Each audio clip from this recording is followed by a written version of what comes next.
This is still Good Morning Abuja coming to you from the Unity Station, NCA Channel 5 Abuja. And if you just joined in, you're on to my first conversation as I have someone here with me that will be telling us about how to prepare for school resumption, especially parents and also the children. So I have with me the Executive Director, Girls Pride Foundation, in person of Mrs. Akinwole Beatrice Ishaya. You're welcome to Good Morning Abuja. Thank you. Thank you for having me. Okay, so this is like this long vacation that just ended is like one of the longest holidays for the school calendar. Usually, children are allowed to stay at home for like 6 weeks, like 6 to 8 weeks at home, and then some even travel. Some are used to waking up anytime and all that. So, how should people, parents in particular, now prepare their children, even if like this is like the first week of resumption? How should parents actually ginger and make the children get in the mood of the school calendar? Okay. I'll start by talking about you establishing a routine for them. Okay. Yes, children are unique. Every child has his own way of coping with everything around him or her. So the first thing I think we should work on is establishing a routine in the daily schedules Okay. of how the resumption will look like. Um, Time management, Okay. that's number one thing, because to resume school, you're expected to be in school early. And then if you have to be in school early, you have to wake up very early. So I think time management is the first thing you should tackle. And then you look at the materials they will need, the supplies, what are the things they will need, their books, their sandals, their socks, and so many other things they need to take them to school. You need to make them available before that resumption.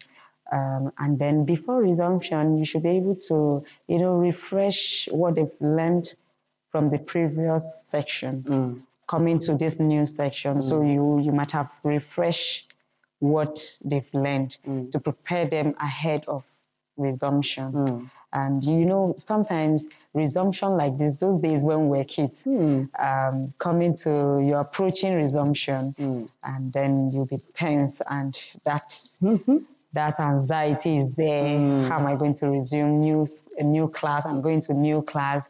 The anxiety is there. How you cope in the next class. So those are those things. You need to get them prepared in terms of the materials they will need in order not to, be, let me use the word, intimidated with other children, like, oh, I don't have school bag, I don't have complete books and all that. So we just have to make those things available and working with that timing. Okay. Yes. Okay. So seeing that, okay, this another new session, just as I said, a new class, a new environment, a kind of maybe new teachers and all that. How do you now prepare their mind to say, okay, this other class you are leaving, you're not going a step higher, because usually you go a step higher and then things gradually are getting tougher and all that, but you shouldn't make them afraid. How do you prepare the children's mind? Not now I'm talking still as a parent, not a teacher yet, so that you say, okay, you might, your teacher might be changed, prepare for that, and then what you were learning the other time, something you can do, so don't be afraid and all that. So how do you prepare them? Okay. Before the resumption, just like I said, you might have set goals with the child. Okay. Getting communication involved, like getting to communicate with the child on their goals, So if that communication have started right from time, Okay. the child, you get talk to the child, this is where you're heading to, and at any stage in life, things will change. What you learned the last time is not what you will see this time around. So that was why I talked about the issue of refreshing. I said refreshing them on what they've learned previously. But this time around, while refreshing them, you have to talk about what they will see ahead. Okay. things they should achieve on the new session. We talk about it before resumption, like guiding them about it. So it will ease the tension around resumption when that communication is being involved. Okay. Yes. So looking at you said something else was making me like it's not something you just start when you want to relate with them. It's not just something you can start it, but you should have. It's something you should learn to do, to talk to your children, learn from them, and then now they are going to school. They should be able to tell you. They should be free to express themselves to their parents. That's if the parents are available, even as in they should be available to listen to the children, whatever they encounter they face in school, are they bullied and all sorts. So how should parents handle that? Okay, that aspect, that is where the communication comes in, right? You need to give your child that independence, like give him that chance to express himself. Children need independence, like for them to feel, okay, I can talk to you, I can be open to my mom or my dad. Yes, engaging them on things they should learn how to do on their own in terms of, dressing them and preparing their bags. We do those things for them, but at one point you need to allow them get to fix their things.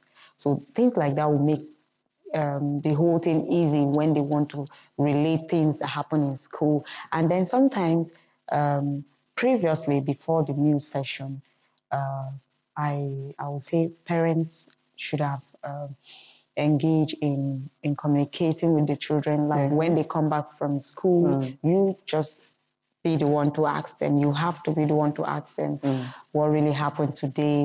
The child might not, being tired and all that, he might not be able to say, okay, mommy, this is what I did today. This is what happened in school. This person bullied me and all that. But there should be a communication between you and the child. Like after school, you coming back from work, right? To know what happened. You should initiate the conversation. Yes, I think from there the child feels he's free to say something while you're trying to communicate with the child. That will make the child speak up. Like whatsoever he wasn't able to say at that point of communication, they will open up. Okay. Yes. So now looking at the teachers, what should be the expectation of the teachers? What should parents actually expect? Because now it's a two-way thing. The parents have done their part.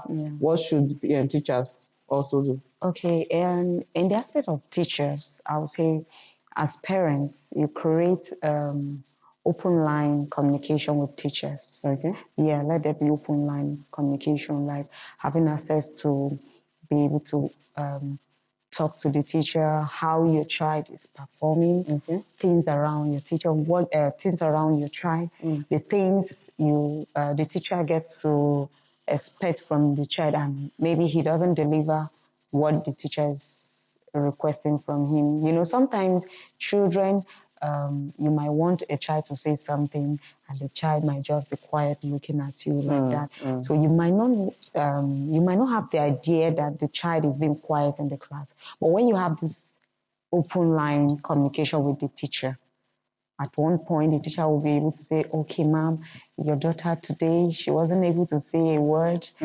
She was quiet. Is there anything you did to her? Was there anything she requested that you didn't give to her, one thing or the other? Then at that point, as a parent, you'll be able to adjust with some things and checkmate the child before going to school, because some things that happen in the morning before they get to school sometimes affect the way they will communicate in school. It makes them quiet. Sometimes some might be happy due to how they're coming out from the house, just like the adult. Sometimes you get to the office, something has happened at home. At home, you carry it to the office. You carry it to the office, and when someone talks to you, you get to pour the anger on the person. So it happens to children. Yes, it happens to children.